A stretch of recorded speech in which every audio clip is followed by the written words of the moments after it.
Bonjour et re-bienvenue à Washington, D.C. C'est la seconde dans une série webinaire de 6 parties que le CESA entreprend sur les stratégies de l'intelligence artificielle dans le domaine de la sécurité.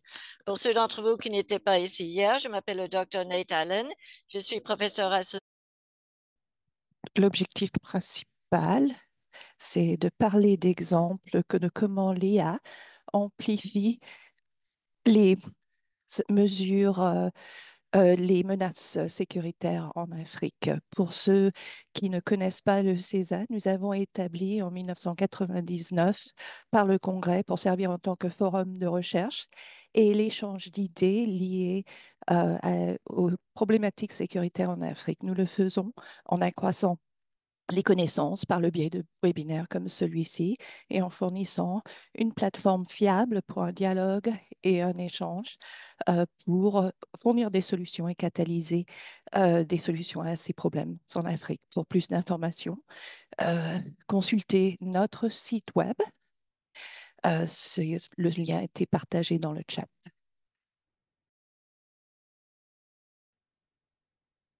Alors, commençons. S'il y a une chose que j'espère que vous avez euh, retenu du webinaire de hier, c'est que l'IA est déjà présent en Afrique et a un impact déjà à cette heure-ci.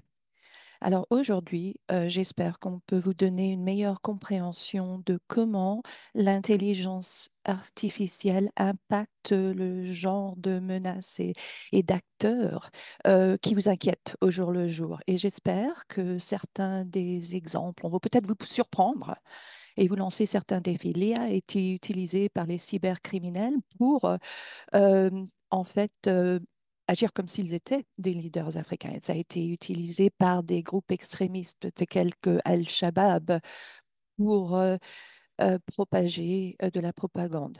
Euh, donc, le premier cas en Libye de l'hypothèse de l'utilisation de drones en Libye pour sélectionner et engager une cible sans l'intervention directe de l'opérateur du drone aurait eu lieu donc en Libye. Alors, pendant que l'IA se propage et devient plus sophistiquée, ces cas d'utilisation vont s'accroître et vont s'intégrer dans les outils, les techniques des adversaires qui vous font face au jour le jour. Alors, pour nous aider à analyser comment l'IA impacte le paysage sécuritaire de l'Afrique, nous avons deux panélistes très chevronnés qui nous ont rejoints. Alors, nous avons Monsieur Abdulhakim Hadjijola, que je pense que vous connaissez déjà, qui participe fréquemment au panel du CESA. Euh, il est un professionnel très reconnu dans ce domaine et il s'est imposé comme une figure de proue donc, dans le domaine de la cybersécurité mondiale grâce à sa vision stratégique et à ses initiatives pionnières visant à améliorer la sécurité numérique et les cadres politiques dans le monde entier. Nous avons aussi Monsieur Ako Baudouin, qui est un spécialiste des affaires politiques et de la sécurité, avec plus de 15 ans d'années d'expertise dans le maintien de la paix internationale, la résolution des conflits et le conseil stratégique. Donc, nous avons l'honneur d'appeler ces deux individus des anciens du César et nous sommes heureux de les voir avec nous aujourd'hui. Alors, Abdulhakim, on va commencer avec vous. Vous nous avez rejoint euh, pour un webinaire en 2023 sur l'IA. Et à ce moment-là, vous nous avez dit que l'intelligence artificielle était omniprésente dans les technologies que nous utilisons au jour le jour. Et donc, et les technologies utilisées pour la sécurité. Alors, ma question est comment est-ce que l'IA amplifie les défis sécuritaires de l'Afrique à l'heure actuelle? Bonjour, où que vous soyez, euh, et merci à toute l'équipe Alors, on me dit que la hache oublie dont l'arbre se rappelle. Donc, cette menace de l'IA pourrait sembler éloignée pour certains, mais il y a des impacts à très long terme et il va aussi y avoir des impacts par rapport à la souveraineté et cela sera ressenti. Donc, l'IA s'est développée récemment plutôt rapidement et les pays qui n'ont pas renforcé leur défense vont garder les cicatrices. Alors, le paysage de la sécurité africain se transforme rapidement. Et, et donc vraiment, c'est une épée à double tranchant avec parce que ceci aide les opérations sécuritaires, mais amplifie les menaces. Les cybercriminels, les insurgés, et d'autres acteurs hostiles mettent l'IA à l'échelle pour accélérer et peaufiner leurs attaques, pesant des risques envers les économies, les institutions et la sécurité nationale, en gros. Une étude récente publiée par Afripol indiquait que 80% des cyberattaques contre les organisations africaines impliquaient des logiciels malveillants d'une sorte ou d'une autre qui étaient en fait, dont le pouvoir était accru par l'IA et donc qui aidait l'automatisation de ces processus. Donc les cybercriminels deviennent très sophistiqués et créent des cyberattaques qui sont de plus en plus difficiles à détecter et à atténuer et à contrecarrer. Un autre résultat de cette étude de la part de Afripol, c'était que 90% des attaques contre les individus utilisaient des tactiques d'ingénierie sociale, par exemple Al-Shabaab, et presque 2 tiers de l'infrastructure critique de l'Afrique a fait face à des cybermenaces euh, accompagnées de l'IA, euh, habilitées par l'IA sur ces dernières années. D'autres études ont indiqué que beaucoup, jusqu'à 69% des grandes sociétés africaines, ont des stratégies sécuritaires et 45%, surtout les banques, utilisent des outils d'intelligence artificielle. Mais la question est, est-ce que les défenses évoluent aussi rapidement que les menaces? Et je pense que beaucoup dans l'auditoire diraient que ce n'est pas le cas, que nos défenses n'évoluent pas assez rapidement. Donc, l'IA est une menace et aussi souvent une solution. Et le défi, c'est si nous n'agissons pas, nous risquons de perdre le contrôle de notre souveraineté économique et politique. Comme vous l'avez dit, vous avez parlé de cyberattaques, mais et j'en ai noté quelques-unes. Mais pour approfondir un peu ce sujet, on a vu l'IA utilisée dans des attaques de euh, phishing et aussi certains se sont représentant comme étant des chefs d'État, etc. L'IA rend ces attaques plus rapides et plus précises. Ils ont aussi utilisé l'imagerie par satellite pour faciliter le trafic humain, par exemple, euh, qui malheureusement impacte nos femmes et nos jeunes en grand nombre. Donc, un élément à retenir, c'est que l'IA, en fait, baisse la barrière de connaissances dont ont besoin les criminels pour faciliter des attaques à la grande échelle. Ceci a aussi habilité la désinformation. On a vu des deepfakes qui ont été érodés la crédibilité d'institutions. Au Nigeria, pendant les élections de 2023, on a vu des enregistrements de deepfake qui impliquaient différents leaders, surtout ceux des partis de l'opposition. Mais en général, l'IA en fait, crée une hypercible avec la désinformation. Donc, l'IA accélère la manipulation politique et les troubles sociaux qui peuvent accélérer hors de notre contrôle très rapidement. Alors, on a vu l'IA être utilisée pour exploiter des vulnérabilités de l'infrastructure critique. Alors, les deux tiers des systèmes d'infrastructure de l'Afrique ont fait face à des menaces juste en 2023. Donc, des systèmes, les systèmes d'énergie, l'infrastructure de la sécurité nationale. Donc, à savoir, les attaques utilisant l'IA peuvent impacter l'économie de la société. Et l'IA aussi transformé la guerre. Vous avez parlé de cet incident en 2020 en Libye avec des drones. Mon pays, au Nigeria, par exemple, nous développons nos propres euh, UAV et nous le faisons pour améliorer nos opérations contre le terrorisme. Mais cela dit, au moins 21 nations africaines utilisent des drones utilisant l'IA pour la surveillance et aussi pour le combat. Donc, la guerre, euh, en fait, utilisant l'IA est une réalité. Ça offre des avantages stratégiques, mais dans certains cas, ceci fait augmenter les risques.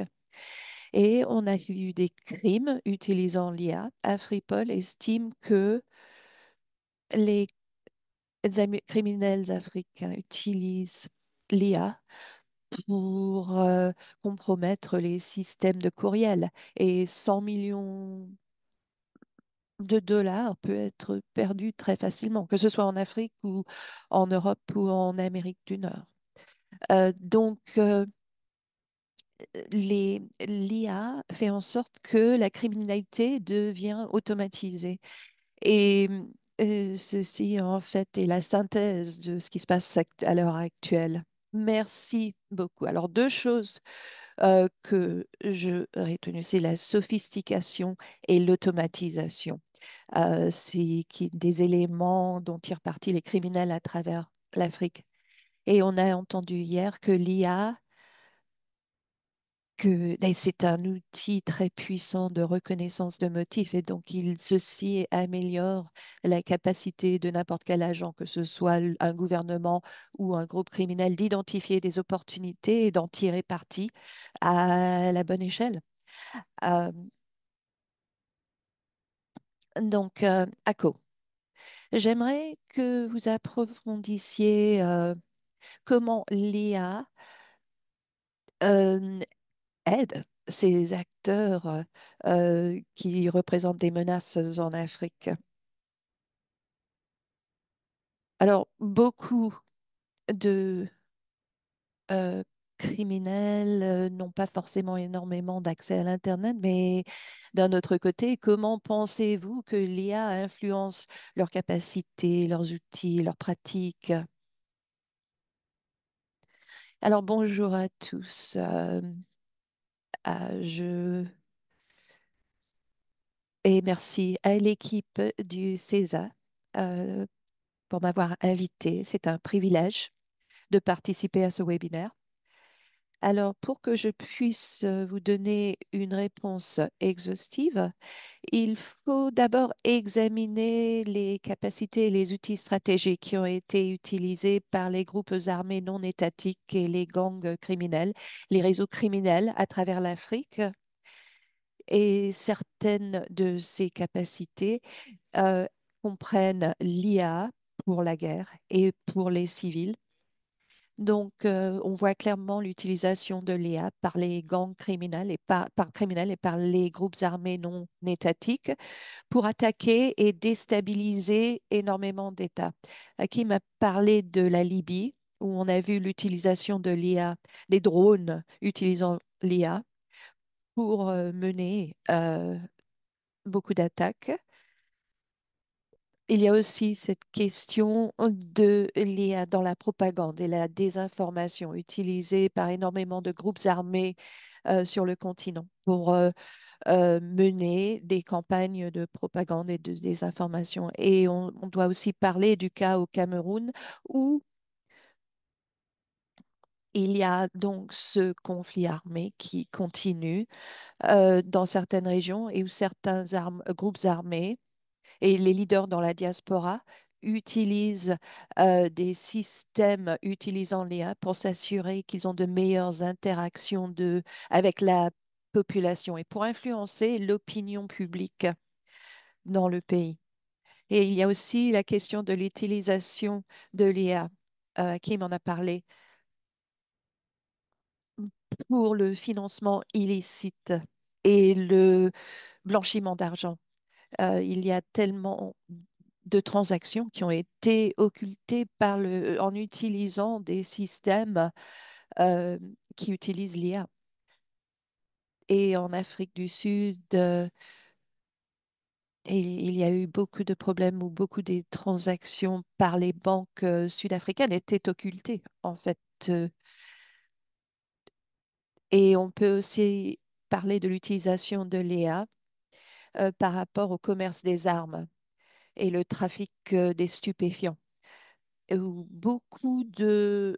des, euh, des agents des douanes euh, ont beaucoup de mal à, à surveiller les gangs criminels dans de multiples pays parce qu'ils possèdent des systèmes très modernes. Donc, il est important de noter que l'IA multiplie les forces des groupes qui les utilisent et a multiplié le nombre de tactiques qui sont utilisées par ces groupes gangs criminels et ces groupes armés non étatiques. Ils deviennent plus sophistiqués, ils mènent leurs activités d'une manière beaucoup plus professionnelle qu'auparavant. Et vraiment, il est important aussi de noter la question des systèmes d'armes autonomes que beaucoup d'entre eux utilisent à l'heure actuelle. Il y a Al-Shabaab qui utilise des systèmes d'armes autonomes. Il y a aussi Boko Haram qui en utilise aussi. Et ceci a eu beaucoup d'impact à travers le continent et dans la partie nord du Cameroun. Alors, on peut dire que l'IA joue un rôle important par rapport à la capacité et les outils que ces gangs criminels et ces groupes armés non étatiques utilisent. Merci. Alors, oui, alors vous avez tous les deux élaboré un cas très intéressant. Et Et beaucoup plus que beaucoup de gens dans l'auditoire ne le réalisent, l'IA est déjà utilisée dans les systèmes de drones. Les drones utilisent l'IA pour leur imagerie, pour identifier certains aspects du terrain, identifier des gens. Euh, Ça a pu être utilisé pour cibler une arme en Libye et peut-être ailleurs.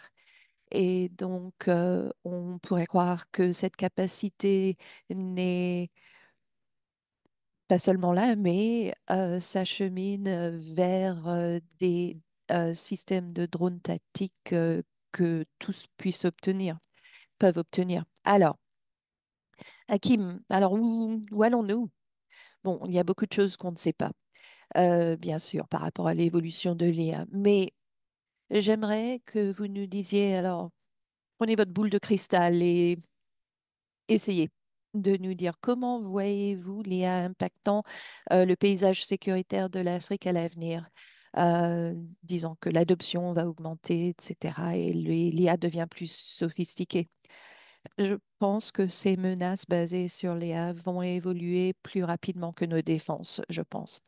On a vu que l'IA aide les cyberattaques qui échappent à la détection et exploitent les vulnérabilités. On voit la guerre cybernétique, on voit les deepfakes, les manipulations, et ceci se répand rapidement.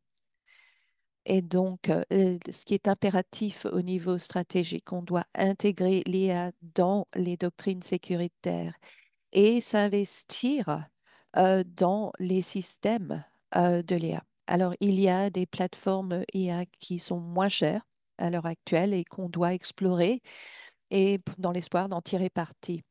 Deuxièmement, l'IA va accroître la portée de la guerre asymétrique avec les drones utilisant l'IA qui donnent aux insurgés et aux criminels de la reconnaissance en temps réel pour leurs frappes et la perturbance des systèmes financiers qui va nuire aux pays avec des ressources financières limitées. Et on a vu comment la propagande euh, propagée par le biais de l'IA peut déstabiliser les sociétés. Alors, je pense que les choses vont s'empirer avant de s'améliorer. Alors, l'impératif stratégique, c'est que les gouvernements doivent moderniser leur stratégie de lutte contre le terrorisme. Ils doivent intégrer la surveillance par drone et améliorer leur résilience. Et je dois dire que nous avons aussi le risque que l'IA devienne un outil pour le pouvoir de l'État. La reconnaissance des visages par l'IA pour les forces de police, etc. Ceci peut améliorer la sécurité. Bon, c'est un argument qui existe, mais nous avons le risque de la surveillance en masse de la population et la répression politique.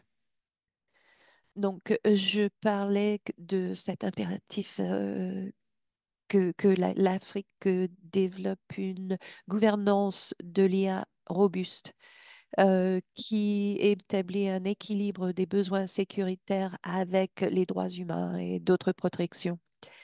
Mais malheureusement, l'IA va aider l'influence étrangère et la dépendance numérique. On a vu la dépendance de l'Afrique sur les technologies de l'IA étrangère qui nous expose à l'espionnage, la surveillance économique et la cybermanipulation.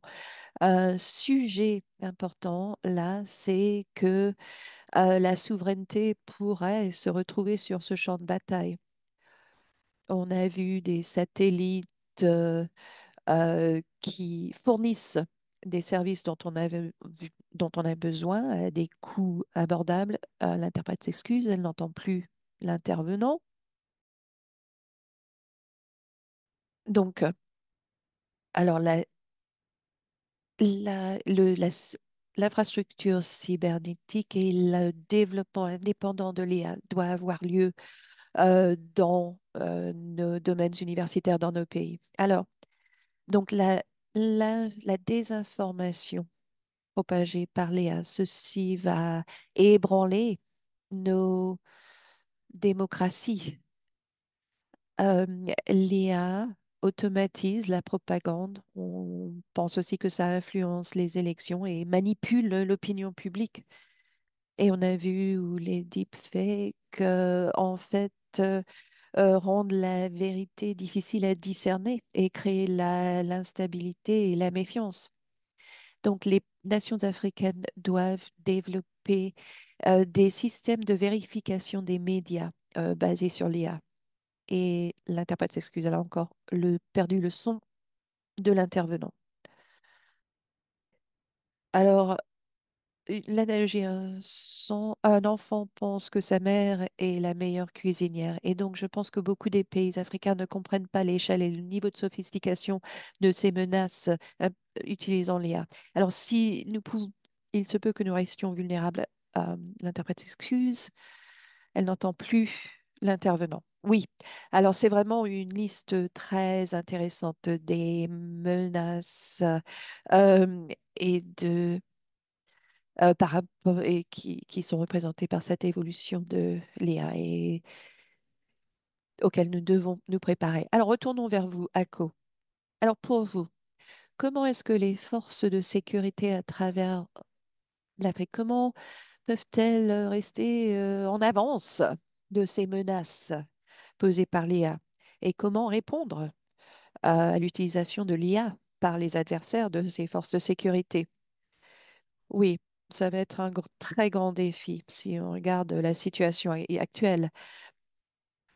Du point de vue, alors de mon point de vue personnel, il faut que les forces de sécurité africaines comprennent tout d'abord le paysage des menaces, parce que sans comprendre ce paysage, il devient très difficile d'élaborer des politiques et de les mettre en place pour contrecarrer cette utilisation de l'IA par leurs adversaires. De comprendre ce paysage de la sécurité en Afrique veut dire que les forces de sécurité africaines doivent comprendre l'utilisation de l'IA dans la guerre et autres.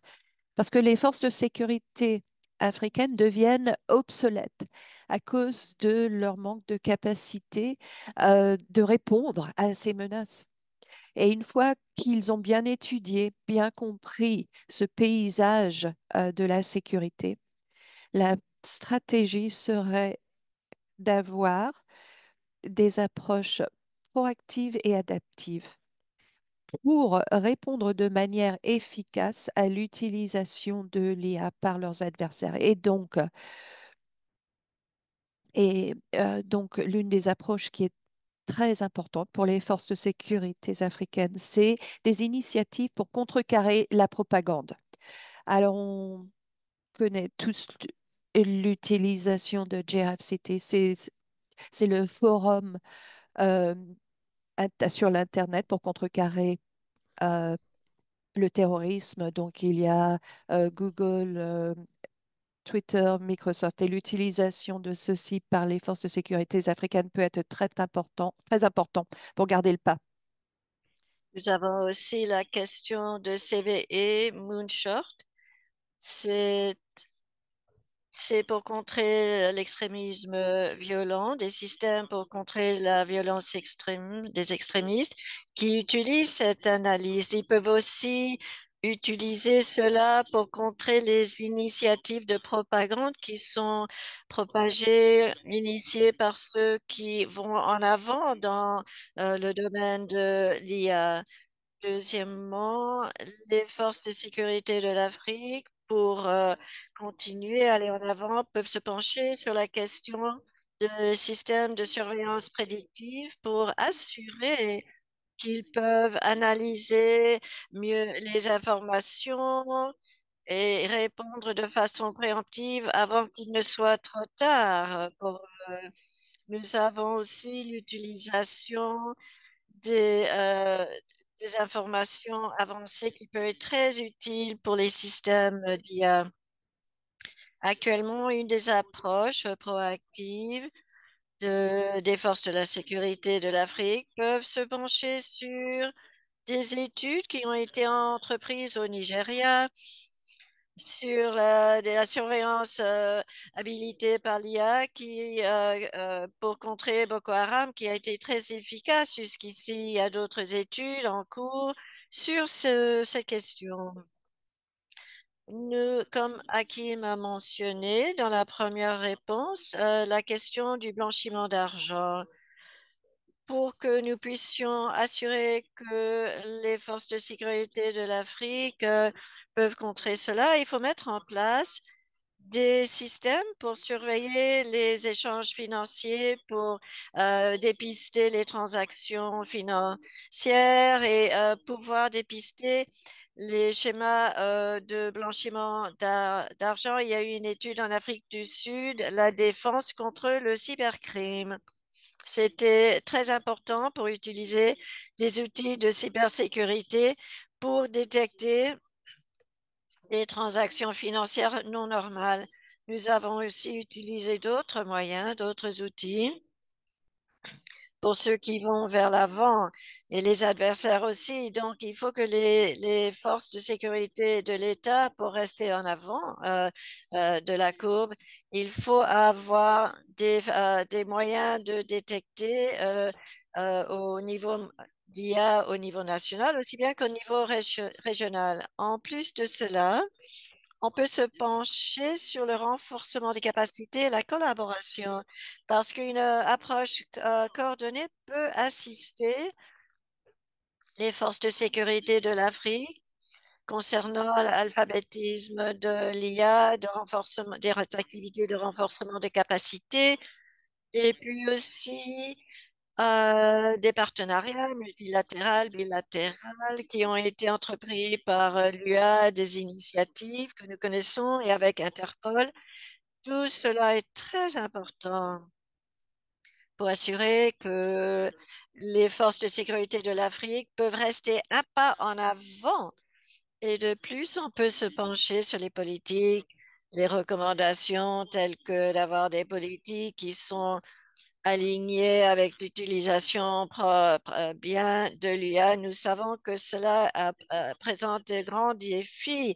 Les États ont beaucoup de défis, mais il y a un besoin de davantage d'engagement pour développer des politiques qui peuvent adresser les défis internationaux, nationaux et régionaux.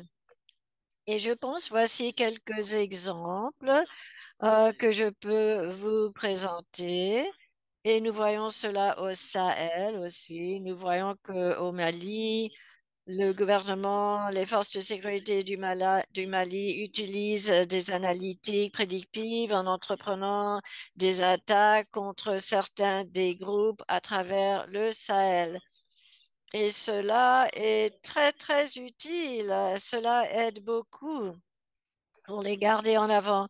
Alors, la question de politique est très importante parce que si on a des politiques coordonnées, par exemple, le Ghana a une politique nationale de l'IA, l'acte de la cybersécurité de 2020.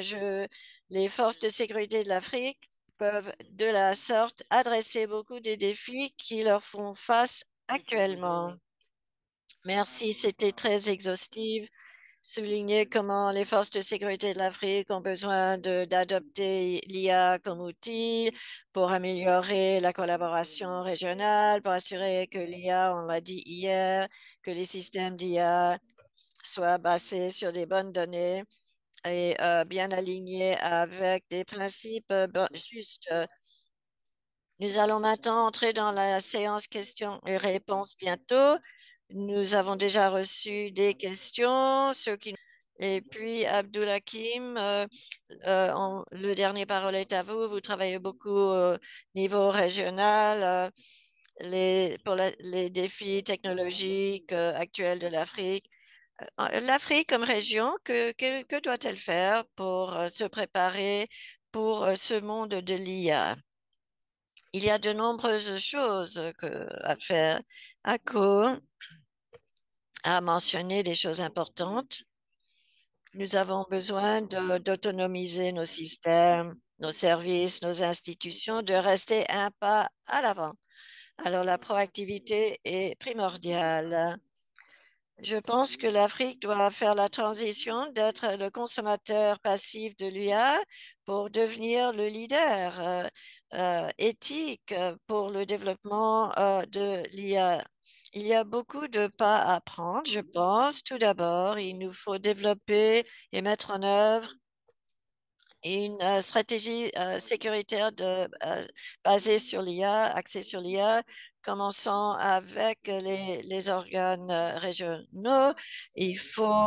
Je suis ravie de noter que l'UA, ce processus a déjà démarré à l'Union africaine, mais les gouvernements, même les juridictions nationales doivent se focaliser justement sur des lois de cybersécurité, des lois nationales doivent être établies et je pense qu'il y a des pas actionnables à prendre, d'établir des forces de travail pour l'IA et aussi établir une bonne gouvernance de l'IA. Numéro 2, il nous faut mettre en place un travail basé sur la sécurité et des plateformes de renseignement qui peuvent contrer le cybercrime. Ici, les étapes actionnables seraient de former les forces de l'ordre dans les travail contre la criminalité et puis aussi des alliances pour le partage des informations. Ensuite, il nous faut renforcer les régulations éthiques pour une gouvernance éthique. Il nous faut équilibrer les besoins de la sécurité avec les droits civiques, les droits civils et aussi régler la surveillance de la mésinformation, les abus de la désinformation. Et je pense que des pas qu'on peut prendre, créer des comités de bonne gouvernance de l'IA au sein des agences, avoir une bonne surveillance de cela et aussi il nous faut investir dans notre talent, dans nos peuples, produire un talent bien établi de personnel dans l'IA alors pour qu'on n'importe pas sans question des solutions provenant d'autres juridictions, d'autres clients. Il nous faut former des ingénieurs, un personnel de cybersécurité. Toute la nature des renseignements s'est déplacée du cycle traditionnel à une perspective beaucoup plus proactive. Cela, bien sûr, euh, il faut des recherches sur la cyber-résilience, il y a des pas à prendre, il faut lancer des, des académies de formation cybernétique à travers le continent, partenaires avec les universités, le secteur privé pour des recherches de développement de l'IA. Ensuite, numéro 5, il nous faut encourager une coopération de l'IA internationale régionale, l'Union africaine serait un groupe qui pourrait faire ça, SADC et d'autres doivent établir des accords de l'IA. Je pense que l'Afrique doit s'insérer dans ces organisations mondiales qui se développent. Liés à cela, des points actionnables seraient de créer des réseaux pour contrer l'IA sur le continent, des accords spécifiquement sur le IA pour établir la souveraineté de l'Afrique. Il faut être très, très vigilant. Il faut vraiment s'assurer que chacun a leurs propres intérêts représentés pour promouvoir les intérêts africains. Tout compte fait, l'Afrique a besoin d'être les leaders. Et, non, et je vais garder mes autres pensées pour tout à l'heure. Merci. Maintenant, nous allons passer à la période des questions et des réponses. J'encourage aux participants d'utiliser la fonction chat, boîte de bavardage en bas de l'écran. Pour les panélistes, vous pouvez soumettre vos questions dans la langue de votre préférence. Si vous voulez que je vous reconnaisse, dites votre nom lorsque je pose votre question. J'essaierai de faire 3 ou 4 questions à la fois. Nous avons déjà de très bonnes questions. Première question. Baudouin, vous avez fait allusion à certaines de celles-là. Est-ce qu'il y a des exemples de militaires en Afrique qui ont déjà des cadres de politique sur l'intelligence artificielle dans les manuels de la défense ou dans la politique de la défense? Deuxièmement, il y a un besoin, si vous pouvez donner des exemples plus concrets, à savoir comment l'IA peut être utilisée dans la surveillance des frontières, par exemple. Comment cela peut fonctionner? Est-ce qu'il est possible d'utiliser l'IA pour créer des narratifs pour la contre-propagande? Alors, si on peut mieux comprendre l'IA au niveau tactique et stratégique et opérationnel. Et ensuite, voici une question très importante, une qu'on a entendue hier aussi. Comment les pays de l'Afrique peuvent-ils développer leur propre système lorsqu'ils sont actuellement bien en arrière concernant la création de leur expertise technique? Hier, on a dit le continent de l'Afrique a 0,5% des chercheurs de l'IA. Cela m'a vraiment frappé hier.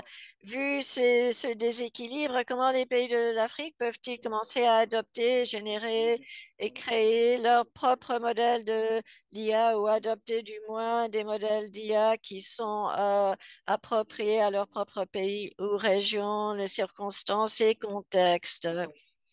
Cole, on va commencer avec vous.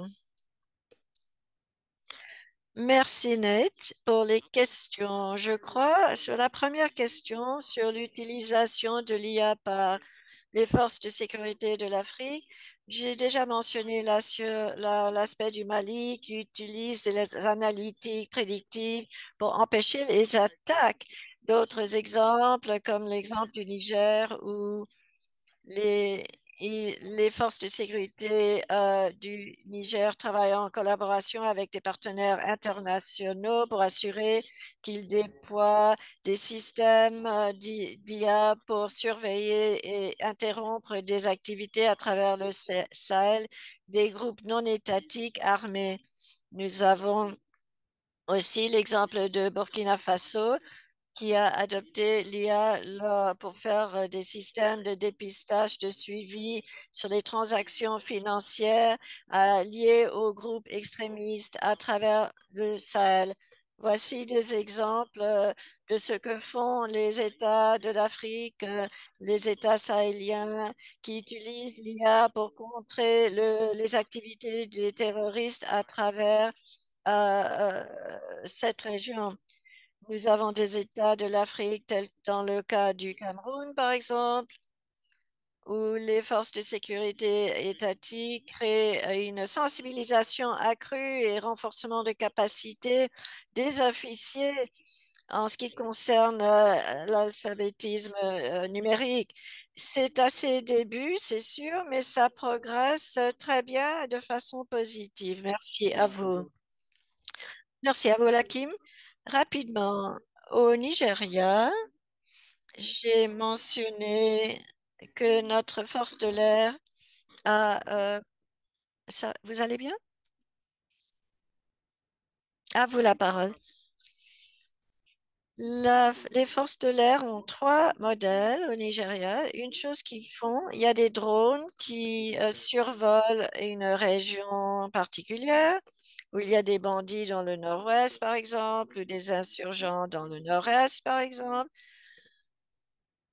Et ces bandits utilisent des motos et l'IA peut se rendre compte s'il y a tout un groupe ou un gang de gens sur des motos qui ont passé à travers une zone particulière dans la brousse.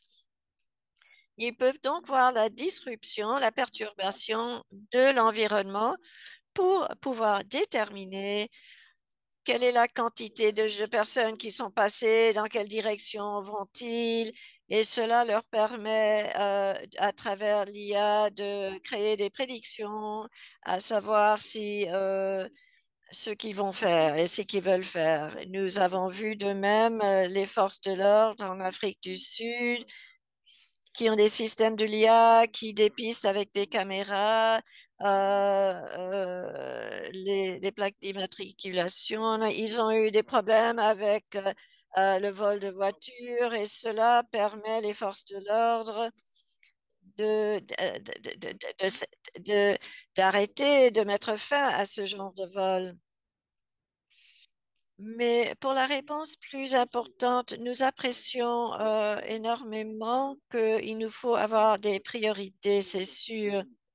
Mais ce sont des parcours, ce ne sont pas nécessairement des destinations. Il nous faut donc voir nos aspirations, nos processus comme une voie et pas une destination. Une citation de Nelson Mandela, je crois qu'il a dit, il paraît impossible jusqu'à ce que cela soit fait. Et je pense que cela s'applique ici. Merci beaucoup. J'ai encore une chose à agiter parce que ici, c'est prêche du César. Je suis conscient, je ne pense pas qu'il y ait de pays en Afrique pour le moment, et corrigez-moi si j'ai tort, qui n'ont pas l'IA qui fait partie de leur stratégie militaire, stratégie de sécurité. Il y a peut-être dans le secteur de la sécurité qui ont une petite responsabilité, mais actuellement, l'IA est si nouveau dans les systèmes de sécurité. Les gens, même les leaders de l'IA ne sont pas encore très sûrs quelles sont toutes ces applications stratégiques. Il y a beaucoup de confidentialité, de secrets qui entourent tout cela. beaucoup de pays, je crois, sont dans un moment de faire des essais, de voir ce qui peut fonctionner et que les politiques vont venir après le coup. Cela peut être problématique, je pense. Parce qu'on peut, par exemple, tuer des civils avec des drones ou on peut avoir le potentiel de, de, d'accroître des conflits à travers des mauvaises communications ou peut-être vous avez utilisé quelque chose qui n'était pas vraiment bien euh, appareil à vos besoins. Alors, alors, on a des exemples du Mali avec les analytiques prévisibles, au Nigeria avec les motos et ailleurs, les plaques d'immatriculation. On, on voit que l'IA est utilisée activement, surtout pour les raisons, par les forces de sécurité à travers le continent. Mais je pense qu'il est impératif de voir cela au niveau stratégique et politique, qui, eux, ont besoin de se rattraper. Ça ne peut pas rester seulement au niveau tactique et opérationnel. Je pense que alors qu'on commence à mieux comprendre ces cas, les forces, les faiblesses de tout ça, je pense que les politiques vont se rattraper. Alors ensuite, la prochaine série de questions. Nous avons plusieurs questions provenant de Eric Safiri, provenant de la RDC, qui demande quelles seraient les contributions d'organisations locales et des jeunes pour renforcer ce système d'IA. Et je pense que au sein de cette question, comment assurer que les systèmes de sécurité de l'IA sont basés sur la confiance et est-ce que des parties différentes de la population peuvent être utilisées dans la surveillance? Une autre question importante, quelle est l'analyse de bénéfices des coûts? Est-ce que cela devient, est-ce qu'il y a des bénéfices d'acquérir des systèmes d'IA ou non? Je pense que, il y en a des systèmes qui sont faciles à acquérir, d'autres moins faciles à acquérir. Je pense toujours dans la guerre contre les groupes insurgents, l'IA, je pense que les renseignements basés sur l'IA et puis basés sur le côté, je pense qu'il faut quand même maintenir les humains pour bien comprendre les situations. Alors, comment faire pour réunir les deux? Et puis finalement, je crois que cette question, nous avons une question de Hossam de l'Égypte à savoir comment l'IA peut ou ne peut pas être efficace pour détecter la propagande, les discours de haine sur les médias sociaux pour euh, affaiblir les nations utilisées par les mauvais acteurs et la diversité.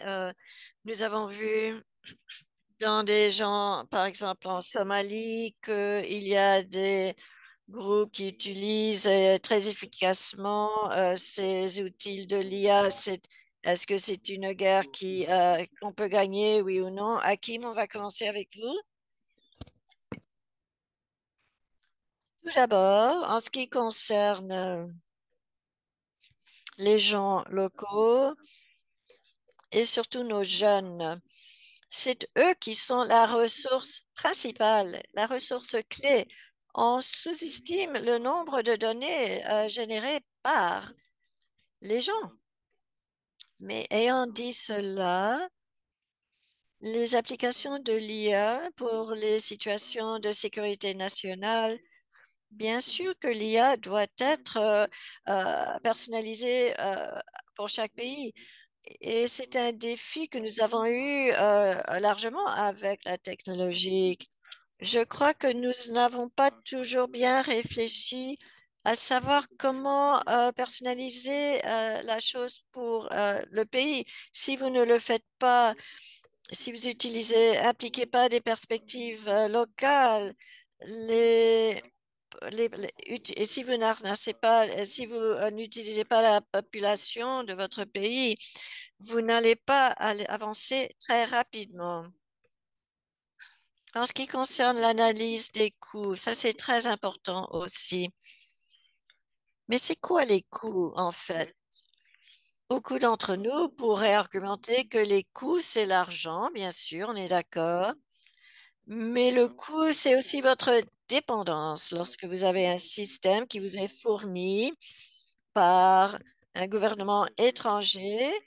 On dit qu'il n'y a pas d'amis, il n'y a pas d'amis permanents, il n'y a que des intérêts permanents. Alors, si les gouvernements il faut que le gouvernement puisse dire à une société, veuillez arrêter ce système, ou veuillez, s'il vous plaît, euh, ou, parce- ou bien un gouvernement pourrait dire à une société, rendez plus difficile l'utilisation d'un système ou empoisonner les données. Alors, il nous faut dans cette notion de coût investir dans nos propres systèmes, que ce soit au niveau national ou préférablement à travers l'Afrique, parce qu'il y a des choses qu'on peut partager. Bien sûr, il y a des limites au partage, mais aussi en ce qui concerne l'influence des opérations sur nos peuples en général. Les gens à travers le monde sont des victimes d'opérations nuisibles. Ce n'est pas seulement un problème en Afrique, mais même au niveau mondial, un composant critique, essentiel. Est-ce que notre système éducationnel enseigne la pensée critique? C'est ce genre de niveau fond, de base dans lequel il nous faut investir en tant que société. C'est bien plus important que de simplement prendre une poignée de dollars et d'acheter un système de quelque part. Il y a des, des- des questions fondamentales qu'il nous faut adresser en tant que société. L'IA ne va pas façonner ou refaçonner le domaine militaire, mais elle refaçonne la vie. Merci. Merci à quoi à vous. Oui, Nate, merci. Je crois que me penchant sur la première question de l'IA avec la jeunesse et l'IA, j'aimerais repartir à la question de la politique. Les États de l'Afrique doivent assurer que les politiques qui ont été mis en place doivent être très importants pour la jeunesse. La jeunesse, comme Hakim a dit, c'est notre avenir et la jeunesse de l'Afrique, comme nous voyons par des statistiques, la croissance est très élevée. La population de la jeunesse en Afrique est très élevée. Donc, la main-d'œuvre est là et les économies de l'Afrique ont le potentiel d'avancer très rapidement. Des politiques, donc, qui ont été développées par des États de l'Afrique, ce n'est pas seulement des politiques nationales, il faut avoir des politiques régionales. Je pense qu'il y a des politiques régionales en place, mais il n'y en a pas suffisamment parce que l'utilisation responsable de l'IA n'est pas insérée dans la plupart des politiques qui ont été mises en œuvre par les États de l'Afrique. Les niveaux de chômage en ce qui concerne la jeunesse à travers le continent est très élevé, nous le savons. Alors des politiques qui vont se focaliser sur l'entrepreneuriat, l'innovation, vont être extrêmement importants parce que cela va démontrer que l'utilisation de l'IA peut mener à une croissance économique à travers les petites entreprises. On a beaucoup de jeunes qui sont impliqués dans cela, ceux qui sont diplômés du secteur informatique. Il faut intégrer l'utilisation de l'IA pour le commerce, pour les petits commerces et pour l'entrepreneuriat à travers tout l'éventail de l'économie. De ma part, je pense que c'est une grande responsabilité et au niveau de l'UA de se pencher là-dessus et là, sur la question de croissance économique. Cela est très étroitement lié à l'IA en ce en ce qui concerne la jeunesse et voir le renforcement de capacités, comment cela peut être encouragé à travers pour réassurer, créer plus de sensibilisation sur cela dans les États différents. Et puis, vous avez posé une question sur l'analyse des coûts de l'IA. Comme il a été mentionné par Hakim, l'IA doit être domestiquée.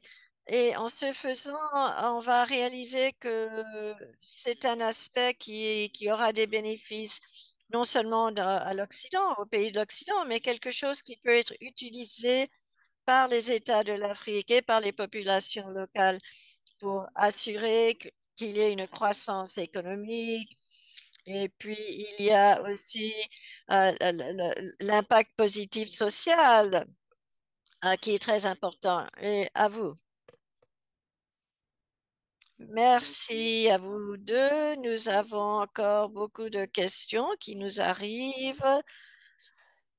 Une question de Dag, de l'Institut de Dag Hammarskjöld des études à l'Université de la Zambie. Nous avons beaucoup parlé à savoir comment l'IA est utilisée pour s'engager directement dans les conflits ou adresser les conflits. Mais comment est-ce que l'IA peut être utilisée pour la résolution des conflits ou pour l'établissement de la paix? Très, très bonne question. Deuxièmement, nous avons, je vais suivant l'importance que donnent les panélistes à ce que l'Afrique devienne des leaders dans l'IA, quelles sont vos recommandations pour les organisations africaines telles que l'IA pour trouver des solutions ac- africaines dans l'académie pour adopter leur propre système d'IA? Et je vais plus concrètement, il y a une autre question. Alors, à quel point est-ce que cette technologie est chère? Et peut-être que vous pourriez nous citer des exemples du Cameroun et du Nigeria. Il y a des gens qui essayent de comprendre quels sont les systèmes qui sont disponibles, avec qui travailler pour les obtenir et quels sont les coûts qui impliqués dans ces achats. Enfin, bon, c'est une question un peu vague parce que le coût peut varier selon ce qu'on utilise et pour quoi faire. Mais bon, j'aimerais savoir quelle est votre perspective. Hakim. Donc, la question pour l'IA, pour la résolution des conflits, et c'est vraiment une question très pertinente. Alors d'abord, l'IA doit être utilisée pour neutraliser les activités des mauvais acteurs. Alors, si on peut utiliser l'IA pour détecter plus rapidement non seulement la désinformation, mais aussi sa propagation, comment elle est diffusée, pour qu'on puisse retrouver les sources et les identifier au moins. Donc, d'exposer ceci, cette transparence accroît, améliore l'environnement de dialogue et de négociation vers la résolution de conflits. Alors, élaborant sur ceci, l'une des choses clés que fait l'IA, ceci peut autonomiser les négociateurs ou même donner la capacité aux gens de voir le point de vue de l'autre côté, du côté de l'opposition. Parce que l'IA peut vous aider à faire les recherches pour mieux comprendre euh, quel est le point de vue de votre adversaire ou de la personne de l'autre côté de la table. Alors, ça pourrait être des informations historiques ou ça pourrait être quelque chose qui vous montre qu'il y a des circonstances dans leur vécu que votre propre côté ne tolérerait pas normalement. Donc, il est possible d'utiliser l'IA pour mieux comprendre le point de vue euh, de l'autre côté de la table ou de l'opposition, de votre adversaire, pour mieux... Alors, très simplement, combien d'eau est-ce qu'une personne dans une communauté d'insurgés utilise? À combien d'eau ont-ils accès par rapport à quelqu'un qui vit dans la capitale du pays? Alors, je n'ai pas... Alors, je pense qu'en fin de compte, l'IA doit représenter un effort collaboratif. C'est comme la cybersécurité, c'est trop important, trop complexe, trop rapide pour une seule entité de gérer ces situations. Bon, ça ne veut pas dire qu'il n'y a pas d'intérêts nationaux que vous ne devriez pas avoir juridiction. Vous devrez en effet avoir ces éléments. Mais les défis eux-mêmes sont multijuridictionnels. Donc, par exemple, les mauvais acteurs dans le Sahel qui utilisent l'IA, ils peuvent traverser les frontières. facilement. La désinformation franchit les frontières. Donc, mécanismes de réponse, de la même manière, doivent pouvoir franchir les frontières. Alors, quand on parle des coûts, je veux, oui, vraiment dire que oui. L'IA coûte des millions de dollars. Ce n'est pas une plateforme pas chère, ce n'est pas des technologies pas chères. Les drones militarisés en eux-mêmes ne sont pas bas prix, hein. On parle de millions de dollars. Oui, il y a des drones beaucoup moins chers qui maintenant peuvent coopérer et travailler en forme d'essaim. Mais ça, c'est bon, autour de 10 à 20 000 dollars. Mais quand vous parlez d'un essaim de 100 drones, ces coûts s'empilent. Mais je pense qu'on doit regarder le coût au-delà de l'argent, de ne pas agir, de ne pas investir. Quel est le coût de ne pas agir? L'escalation de la criminalité, le cybercrime utilisant l'IA, l'espionnage, etc. Et l'autre coût, c'est une domination étrangère du paysage de l'Internet, de l'IA en Afrique. Et puis, bien sûr, il y a la cyberguerre. Donc, les coûts vont au-delà de l'argent. Et ce que je veux dire. Ako, à vous. Alors, par rapport à la première question, à propos de la résolution des conflits, euh, je veux noter que nous avons parfois, par exemple, nous avons bon, ce conflit au nord-ouest et au sud-ouest du Cameroun. Il y a une population de 8 millions de personnes qui habitent dans ces zones. Et il y a tellement de points de vue qui ont été exprimés dans les médias sociaux par rapport à ce conflit. Et il y a d'autres conflits sur le continent, évidemment.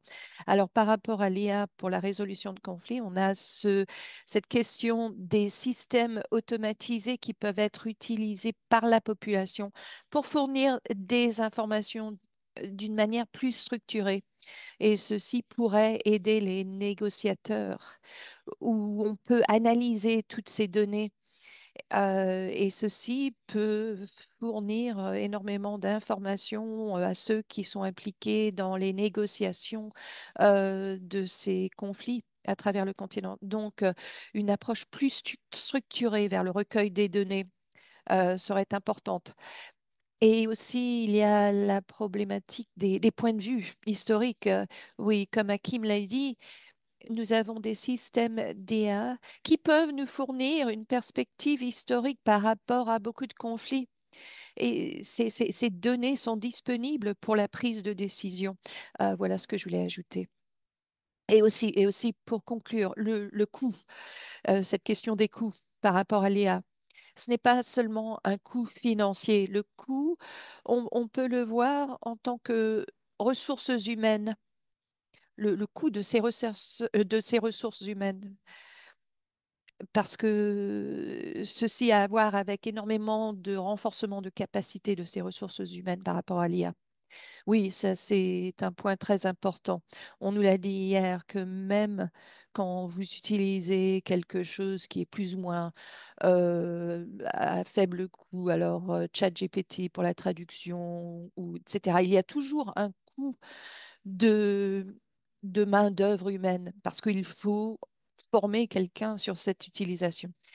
Alors, je vais vous poser une question qui a été posée plusieurs fois. Alors, jusqu'à maintenant, euh, et, euh, beaucoup de l'IA qui est utilisée sur le continent utilise des algorithmes, de la technologie, etc., qui ont été fabriqués à l'étranger, en dehors du continent. Et l'a entendu hier, il y a beaucoup de fuites de cerveau, beaucoup de gens qui sont éduqués à l'utilisation de l'IA en Afrique utilisent leurs compétences pour aller travailler en dehors de l'Afrique. Alors, comment est-ce que les pays peuvent gérer cette situation? Est-ce que Alors, les pays africains sont vraiment coincés et doivent utiliser seulement les systèmes qui sont utilisés par l'Occident et les pays asiatiques, ou alors est-ce qu'ils peuvent vraiment mettre à l'échelle ces compétences parce qu'il y a cette problématique des compétences. Pardon, je n'ai pas tout entendu, mais si j'ai bien compris, c'est à propos de cette composante des ressources humaines. C'est bien ça? Non, c'est comment est-ce que les gouvernements africains peuvent gérer le fait que la plupart de l'IA qu'ils utilisent n'est pas générée au sein de l'Afrique même, provient d'ailleurs. Les expertises, les compétences sont développées en dehors de l'Afrique. Ces inégalités par rapport à cet écosystème de l'IA au niveau mondial, comment est-ce que les pays africains peuvent commencer à développer leur propre IA, et comment gérer l'IA qui provient de l'extérieur. Il y a une phrase, je ne sais pas si c'est de la Bible, c'est vous allez récolter ce que vous plantez. Il faut investir. Les Africains doivent prendre des décisions. Est-ce que l'Afrique va mener ou diriger, ou est-ce qu'elle va être dirigée? Alors, ou est-ce qu'elle va suivre, quoi? Alors, il faut investir, ça c'est l'essentiel. Parce que si vous n'entreprenez pas ces actions, nous devons nous assurer, par exemple, que l'Afrique peut se défendre contre ces menaces utilisant l'intelligence artificielle. Nous avons cette opportunité de devenir un leader mondial. Et avant DeepSeek, beaucoup de gens vous auraient dit que il n'y a pas de, entre guillemets, de solution pas chère.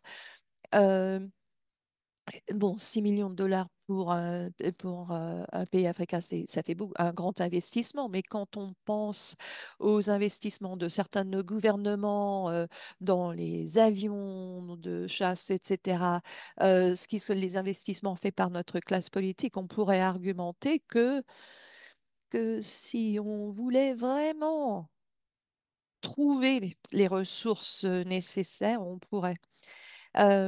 Parce que c'est dans notre intérêt collectif en Afrique de protéger notre sécurité nationale, de protéger notre stabilité politique et de protéger nos processus démocratiques qui font en sorte que la société reste stable, confortable, que les gens euh, peuvent mener une vie de la qualité à laquelle ils s'attendent. Alors, et bon, il y a d'autres défis, oui, mais je dirais que parfois la technologie peut vous aider je- à gérer ces défis.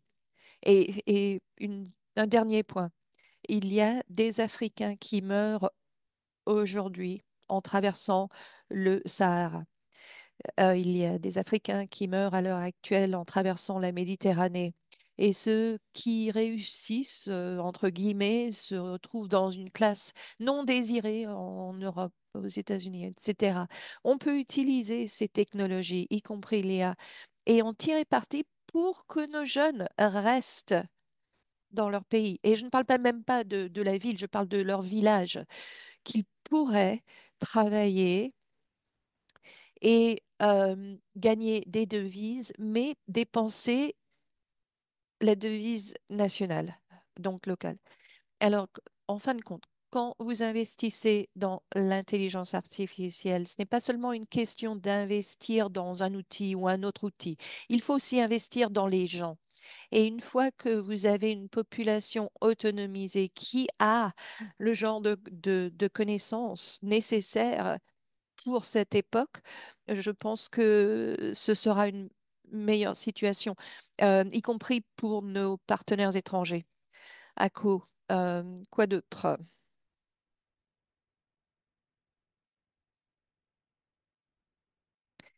Merci, Hakim, euh, pour ces très bons commentaires. Et je pense que, enfin, Hakim a parlé de tellement d'aspects de cette problématique. Mais en outre, je voudrais aussi souligner le fait que, en plus des investissements euh, de la part des gouvernements africains. Et il y a aussi, il faut réaliser qu'il y a tellement de gaspillage financier dans beaucoup de gouvernements africains. Et pourtant, les pays africains sont tellement riches en ressources. Bon, alors si nous avons des systèmes IA qui sont afrocentriques ou qui proviennent du niveau local, on sait qu'on a tellement de jeunes qui sont talentueux, mais il y a ce manque de volonté de la part de leur gouvernement où il n'y a pas de politique régionale pour développer ces systèmes. Bon, Hakim a parlé de DeepSeek. Personne ne savait qu'un système d'IA pouvait être créé avec seulement 6 millions de dollars, plus ou moins. Alors, c'est vraiment cette volonté. Si on a cette volonté, à ce moment-là, on pourra générer ces systèmes d'IA dans nos pays. Et les pays africains peuvent aussi négocier avec la communauté occidentale ou la plupart euh, des parties prenantes pour voir s'ils peuvent établir une compréhension de l'exploration des ressources naturelles et en échange obtenir certaines de ces technologies utilisant l'IA et d'éduquer les jeunes. Merci. Je voudrais ajouter ma perspective en ce qui concerne les coûts. Pour la cybersécurité, il faut tout d'abord distinguer entre acheter l'IA et acheter des systèmes qui contiennent l'IA.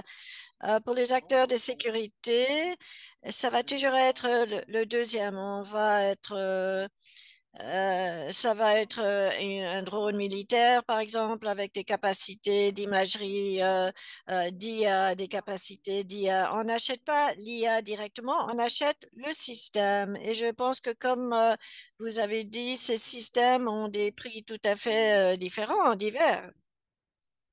Et je crois qu'une des choses intéressantes, il y a des potentiels pour les pays de l'Afrique avantageux. On vit dans un âge où il y a certains types de technologies qui sont très, très coûteux à produire. Et certains pays n'ont pas la possibilité, mais autre côté, il y a des choses telles que ChatGPT, un drone commercial, penser à des capacités de traduire les langues telles que Google Translate, très facile à utiliser, très adaptif dans les contextes locaux. Il nécessite seulement un petit peu d'adaptation et d'ingénuité. C'est vrai dans le marché des drones commerciaux, on voit cela, on voit les gens qui prennent des drones commerciaux et les adapter pour d'autres utilisations tactiques, opérationnelles. Alors, je crois que d'un côté, tout le monde a besoin d'être réaliste, n'est-ce pas? Mais les pays de l'Afrique ne sont pas en position de faire concurrence avec les big tech, les Chinois, les fournisseurs mondiaux de technologies très sophistiquées. Mais ils peuvent être des innovateurs dans la technologie et ils commencent à produire. Je pense que c'est un point clé. C'est pas tellement les technologies, mais l'ingénuité qui est à l'arrière de cela. Alors, une chose vraiment dans laquelle il faut investir, c'est l'éducation, c'est dans les gens, c'est pour bien comprendre, que les gens comprennent comment créer et utiliser ces systèmes. Je pense que lorsque je disais, je présente mon dernier point pour pouvoir utiliser quelques systèmes numériques il faut bien sûr la connectivité et l'énergie, n'est-ce pas? Pour 2 tiers de la population, actuellement, ça va changer peut-être en 20 ans ou 30 ans, la plupart du continent. Vous avez bien sûr d'abord besoin d'investir dans l'infrastructure, tout d'abord. Et puis aussi alphabétisme numérique de même, avant de penser à trop faire. Ça, c'est vraiment la fondation. Nous avons le temps, je pense, pour encore une ronde de questions avant de conclure la séance.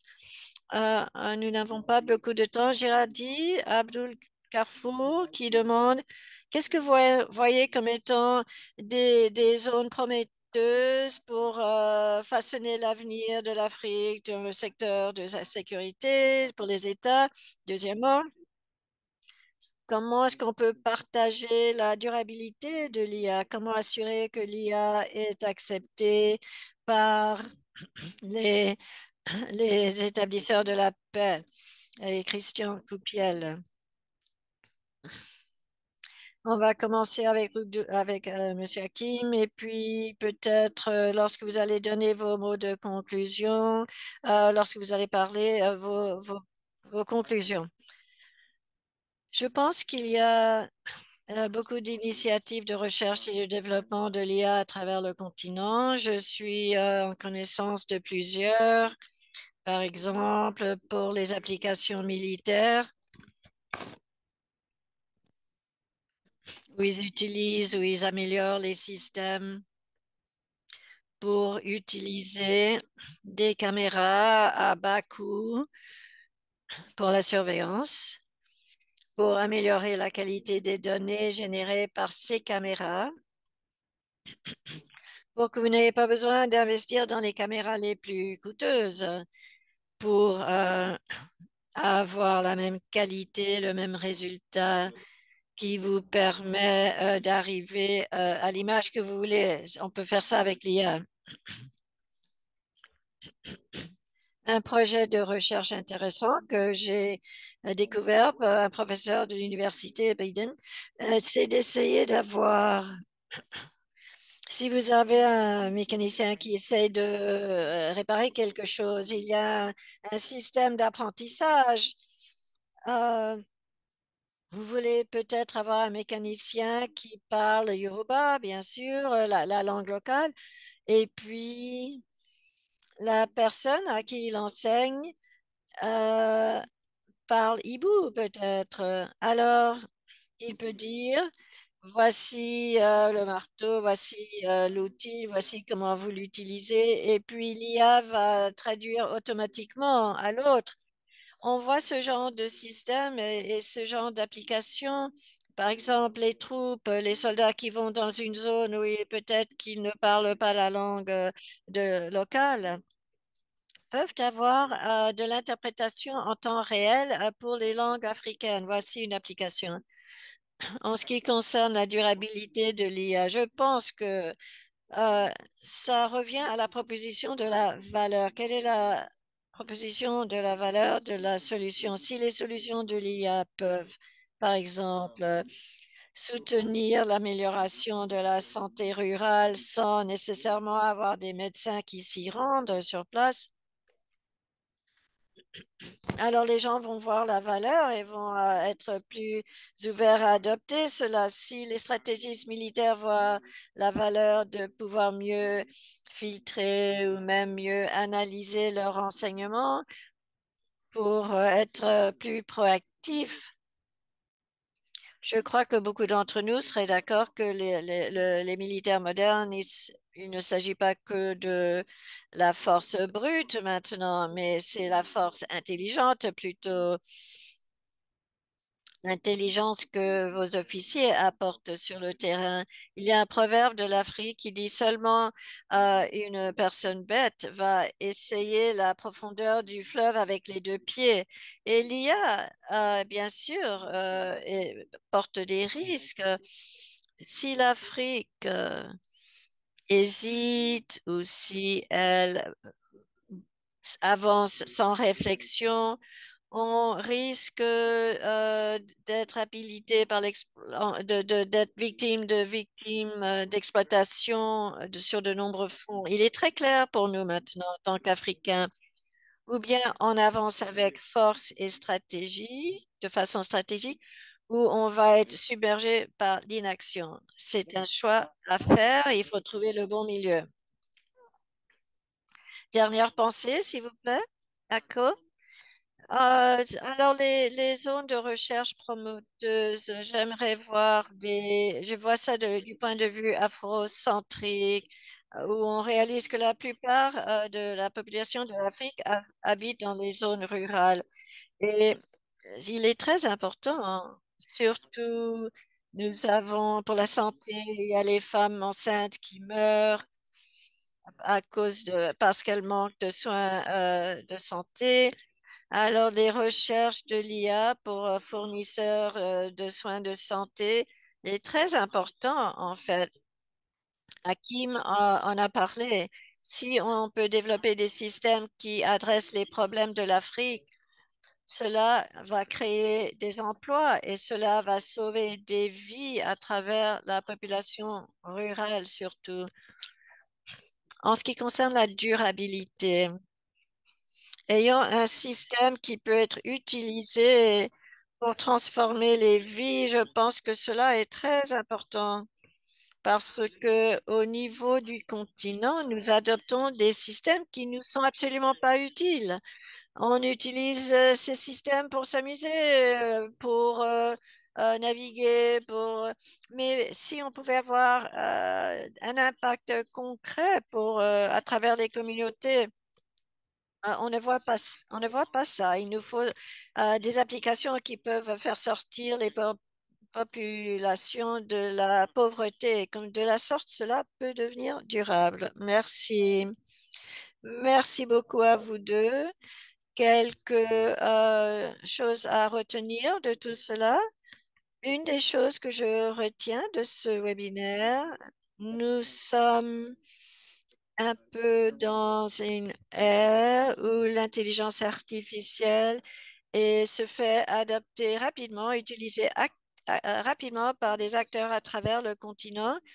Même si on ne le reconnaît pas toujours, on utilise pour entreprendre des cyberattaques sur l'infrastructure. L'IA est utilisée par les groupes extrémistes pour amplifier leurs efforts de propagande.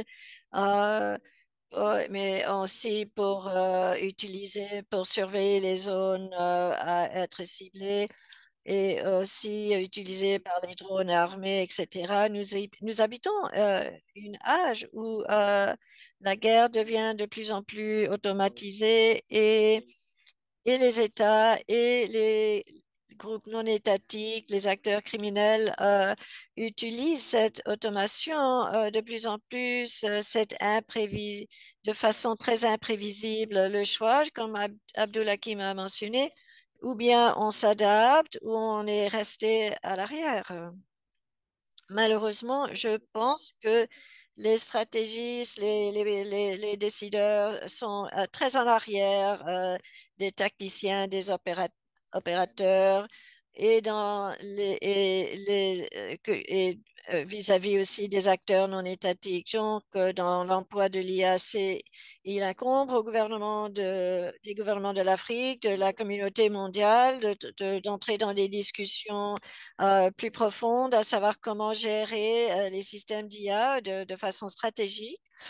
J'ai entendu dans les commentaires dans le chat, il y a une envie d'avoir davantage d'éducation. Alors, faites-nous signe si cela vous intéresse d'avoir davantage d'informations de webinaires du CESA. Il faut bien sûr tout d'abord comprendre comment l'IA est déployée, habilitée en Afrique et pour quelles raisons, pour quel but. Il est important d'avoir ces conversations et c'est ce que nous faisons avec cette série de webinaires. Si vous aimez ce que vous avez entendu aujourd'hui, je vous encourage et j'encourage à vos amis de venir aux 4 autres webinaires que nous allons avoir. Les webinaires, ça va être le 13 et 14 mars, les suivants, surtout sur les développements stratégiques et politiques de l'IA, les bonnes pratiques qui en ressortent pour l'IA, mais aussi ce qu'a fait le CESA pour les stratégies nationales de sécurité et l'IA. Et puis, aujourd'hui, on s'est penché sur la perspective des menaces, comment les mauvais acteurs amplifient l'IA, mais aussi on va voir comment les forces de sécurité de l'Afrique peuvent aussi en profiter de l'IA. Et puis en avril, on aura des panélistes pour voir les risques de même. Merci beaucoup à vous tous. Merci à vous deux de vos remarques très, très éclaircissantes. On sera ravis de continuer cette conversation dans l'avenir, dans les mois à venir. Et je vous souhaite à tous une bonne matinée, une bonne après-midi, une bonne soirée, suivant où vous vous trouvez dans le monde. Merci.